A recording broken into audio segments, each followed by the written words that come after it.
Isa Ayagi da Hamis Breaker na ɗaya daga cikin matasan mawaƙa na ƙasar Hausa wanda tauraruwarsu ke haskawa a yanzu. Wanda tun a baya, Isa Ayagi da Hamis Breaker sun kasance aminan juna waɗanda suka yi gwagwarmaya kuma suka taso a tare musamman ma a rayuwa ta fagen waƙa. Wanda a yanzu kowannensu Allah ya ɗaga likafarsa a fagen waƙar soyayya da kuma ma'aurata.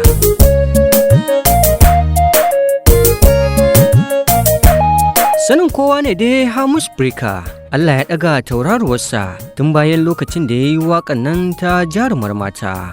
Hakan ce ta sa wasu ke zargin cewa Hamis Breaker ya fi Isa Ayagi iya waƙa. Sai dai tun a lokacin da aka tambayi Isa Ayagi cewa shin da kai da Hamis Breaker wa ya fi iya wani waƙa?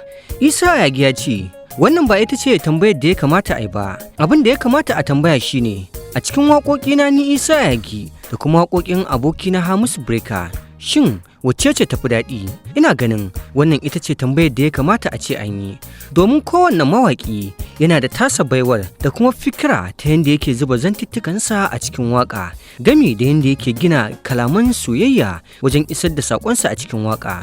A don haka salona ya bambanta da salon yadda abokina Hamis Breaker yake yin tasa waƙar. Kuma tun a baya lokacin da muka taso wanda yake wa Hamis Breaker shi yake min kiɗa. A don haka idan muka tashi rera waƙa duk da kasancewar mai yi mana kiɗa mutum ɗaya ne, amma za ka ji salon waƙoƙinmu ya bambanta.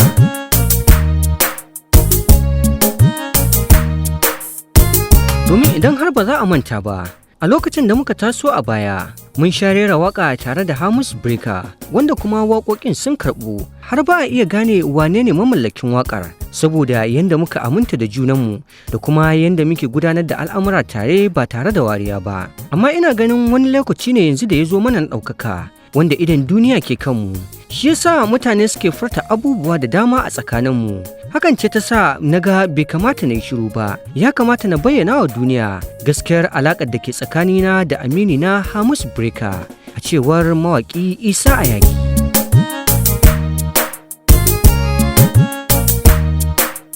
A nasa ɓangaren tauraron mawaƙan zamani Hamis Breaker ya shaida cewa ni ma ina kan irin matakin da ɗan uwana kuma amini na a fagen waƙa wato Isa Ayagi, domin dukkan wani mawaƙi da ka gani yana da baiwa da tasa fikirar. A don haka ba za ka ce wane ya fi wane iya waƙa ba, sai dai ka ce salon waƙar wane ta sha bamban da yadda wane ke rera tasa waƙar. Kuma ita waƙa a lokacin da ka rera ta a studio kakan ji a ranka cewa ta yi maka daɗi, amma da zarar ta fita gari kuma sai ka ji labari ya sha bamban ga su masu saurare. Waƙar ko da za ka yi a studio ka ji san ba ta maka ba, idan ta fita waje sai ka ji ana yabanta har ma ta samu karɓuwa fiye da yadda baka tunani. Hakan ce ta faru da ni da waƙata ta jarumar mata, domin ba ta daga cikin bakan damiyata da na ware wadda nake tunanin za ta iya ɗaga likafa ta har na kai matakin da nake kai a yanzu. Amma cikin ƙudurar Allah sai ga shi waƙar jarumar mata ta ɗaga likafa ta kai ni matakin da na daɗe ina burin kasancewarsa cikin jerin manyan mawaƙan zamani da muke koyi da su.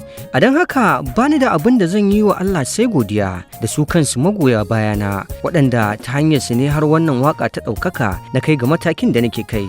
A don haka babu wani abu tsakanina da abokina Isa Ayagi face soyayya da amintaka, kuma har yanzu muna mutunta juna musamman ma idan har mun haɗu a studio. Duk da kasancewa yanzu ina da tawa studiyon, haka shi ma Isa Ayagi yana da tasa studiyon. Saboda haka ina shaidawa duniya cewa babu wani takun saƙa tsakanina da abokina Isa Ayagi face ƙauna da 'yan uwantaka da take tsakaninmu.